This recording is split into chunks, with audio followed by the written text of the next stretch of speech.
A ver, pensemos en esto. ¿Qué pasa cuando la autoridad, la que sea, es cuestionada? Pero desde adentro.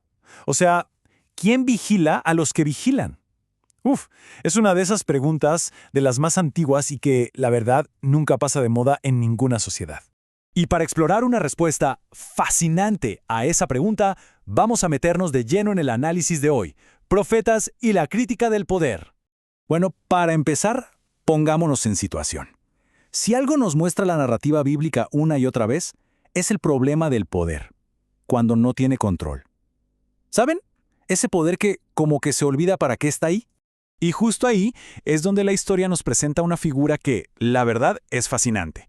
De repente, en diferentes momentos, sobre todo en la época de los reyes, empiezan a surgir unas voces que no vienen de los lugares de siempre. O sea, no están en el trono, no dirigen ejércitos, nada de eso. Están operando completamente por fuera de la estructura oficial. Y aquí es donde se arma la tensión fundamental. Miren, por un lado tenemos el trono, el poder político, la institución, el rey, ¿no? Pero por el otro aparece el profeta, que representa la autoridad moral, la conciencia pública, el poder de la palabra. Y ojo, no es que sean enemigos a muerte, pero sí son un contrapeso, uno estructural, de base. Entonces, a ver, ¿cuál es el trabajo de esta figura exactamente? ¿Qué es lo que hace un profeta en todo este lío? Ok, aquí es súper importante aclarar un malentendido muy, pero muy común. La palabra en hebreo es neviim. Y miren, contrario a lo que todo mundo piensa, su trabajo principal no es adivinar el futuro como si tuvieran una bola de cristal. No, para nada. El profeta es, antes que nada, un intérprete radical del presente. Es alguien que ve lo que está pasando y te lo explica con una claridad que duele, una lucidez brutal. Y su mensaje, no se guarda nada para nadie. Le hablan directo al rey, sin pelos en la lengua, se le plantan en su propio palacio. También desafían a las élites, a los que tienen la plata y el poder religioso. Pero también le hablan al pueblo. Le recuerdan que todos tienen su parte de responsabilidad en cómo están las cosas. Aquí, nadie, pero nadie, se salva. Y la denuncia que hacen es feroz. El primer pilar de su crítica, el que aguanta todo lo demás, es la injusticia social.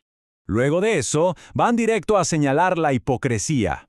Sobre todo la religiosa, ¿no? Esa cosa de que una cosa es lo que se hace en el templo y otra muy distinta es cómo se actúa en la calle. Y por último, atacan la consecuencia lógica de las dos anteriores, el abuso. El abuso de los poderosos contra los más vulnerables. El diagnóstico es clarísimo, Injusticia, hipocresía y abuso. Esos son los síntomas de que la sociedad está enferma. Pero, ojo, esta denuncia no es porque sí. No es que se levanten un día y se les ocurra. No es una opinión personal. Es un llamado a recordar las bases. Primero, el pacto, la alianza original. Segundo, la ley, que no es solo un libro de reglas, sino un sistema de justicia. Y tercero, la responsabilidad de todos, la colectiva. Su mensaje, en el fondo, es, oigan, nos hemos desviado completamente de lo que prometimos ser. Y justo aquí es donde el profeta nos muestra su otra cara, una segunda dimensión que es igual de importante que la crítica. A ver, creo que ya va quedando claro. En esta historia, el poder político nunca es absoluto. Jamás. Siempre, pero siempre está siendo evaluado. El profeta es como esa voz de la conciencia, ¿no? Un control ético que está metido en el sistema, pero su trabajo no es solo criticar y señalar lo que está mal. Y esto es súper importante entenderlo. El profeta también trae esperanza. Y no una esperanza así en el aire, no, una esperanza bien, bien concreta. Y esa esperanza se apoya en dos cosas. Por un lado, hablan de restauración, o sea, de que se puede arreglar lo que se rompió. Y por otro, nos pintan una visión de un futuro diferente. Un futuro, más justo. ¿Ven? La crítica, por más dura que sea, es justo lo que abre la posibilidad de imaginar que las cosas pueden ser mejores. Bueno, vamos cerrando. Aterricemos la idea principal de todo este análisis. El punto clave, el más importante, es este. La fidelidad, la verdadera fe, no se mide solamente por cumplir con los rituales al pie de la letra. No. Se mide, y esto es fundamental, por cómo se practica la justicia. De verdad, esta es una de las ideas más potentes y que más han perdurado de toda esta tradición.